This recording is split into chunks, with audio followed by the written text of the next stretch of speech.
ಪ್ರಧಾನಮಂತ್ರಿ ನರೇಂದ್ರ ಮೋದಿ ಅವರು ಶುಕ್ರವಾರ ಅಸ್ಸಾಂನ ಗುವಾಹಟಿಯಲ್ಲಿ ಬೃಹತ್ ಸಮಾವೇಶದಲ್ಲಿ ಮಾತನಾಡುತ್ತಾ ಎನ್ಡಿಎ ಮತ್ತು ಕಾಂಗ್ರೆಸ್ ಪಕ್ಷದ ಆಡಳಿತ ವೈಖರಿಗಳ ನಡುವಿನ ವ್ಯತ್ಯಾಸವನ್ನು ಸ್ಪಷ್ಟವಾಗಿ ಎತ್ತಿ ತೋರಿಸಿದ್ದಾರೆ. ಈ ಭಾಷಣದಲ್ಲಿ ರೈತರ ಏಳಿಗೆ, ಜಾಗತಿಕ ರಾಜಕೀಯ ಬೆಳವಣಿಗೆಗಳು ಮತ್ತು ಅಭಿವೃದ್ಧಿ ಯೋಜನೆಗಳ ಕುರಿತು ಮಾತನಾಡಿದ್ದು, ರೈತರ ಕಲ್ಯಾಣಕ್ಕೆ ತಮ್ಮ ಸರ್ಕಾರ ಸಂಪೂರ್ಣವಾಗಿ ಬದ್ಧವಾಗಿದೆ ಎಂದು ಪ್ರಧಾನಿ ಮೋದಿ ತಿಳಿಸಿದ್ದಾರೆ. ಕಾಂಗ್ರೆಸ್ ಪಕ್ಷವು ದೇಶದ ಹಿತಾಸಕ್ತಿಗಿಂತ ಹೆಚ್ಚಿಗೆ ರಾಜಕೀಯಕ್ಕೆ ಒತ್ತು ನೀಡುತ್ತಿದೆ ಎಂದು ಆರೋಪಿಸಿದ್ದು, ರೈತರ ಆದಾಯವನ್ನು ಹೆಚ್ಚಿಸಲು ಎನ್ಡಿಎ ಸರ್ಕಾರ ಕೈಗೊಂಡಿರುವ ಕ್ರಮಗಳನ್ನು ಅವರು ವಿವರಿಸಿದ್ದಾರೆ ಮತ್ತು ರೈತರಿಗೆ ನೀಡುತ್ತಿರುವ ಸವಲತ್ತುಗಳ ಬಗ್ಗೆ ಮಾಹಿತಿ ನೀಡಿದ್ದಾರೆ. ಈ ಸಂದರ್ಭದಲ್ಲಿ ಕೇಂದ್ರ ಸರ್ಕಾರದ ರೈತ ಪರ ಯೋಜನೆಗಳಾದ ಪ್ರಧಾನಮಂತ್ರಿ ಕಿಸಾನ್ ಸಮ್ಮಾನ್ ನಿಧಿ ಈ ಯೋಜನೆಯನ್ನು ಪ್ರಸ್ತಾಪಿಸಿದ್ದು, ಪಶ್ಚಿಮ ಏಷ್ಯಾದಲ್ಲಿನ ಬಿಕ್ಕಟ್ಟುಗಳ ಬಗ್ಗೆ ಕಾಂಗ್ರೆಸ್ ಸುಳ್ಳು ಸುದ್ದಿಗಳನ್ನು ಹರಡುತ್ತಿದೆ ಎಂದು ಪ್ರಧಾನಿ ಮೋದಿ ಗಂಭೀರ ಆರೋಪ ಮಾಡಿದ್ದಾರೆ.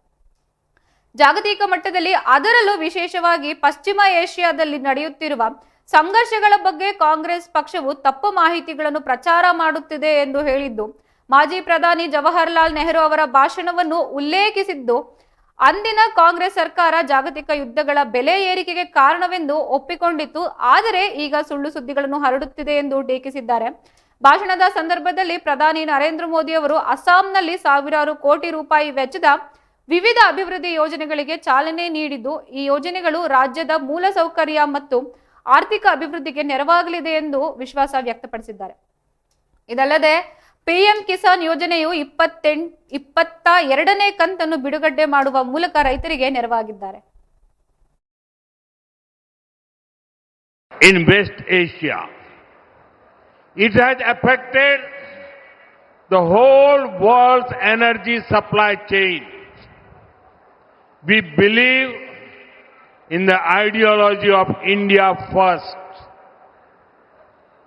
In any situation, we have seen how our government always puts the interests of Indians above everything. Even in these times, our approach will be the same. There is no need to panic or pay attention to rumors. In West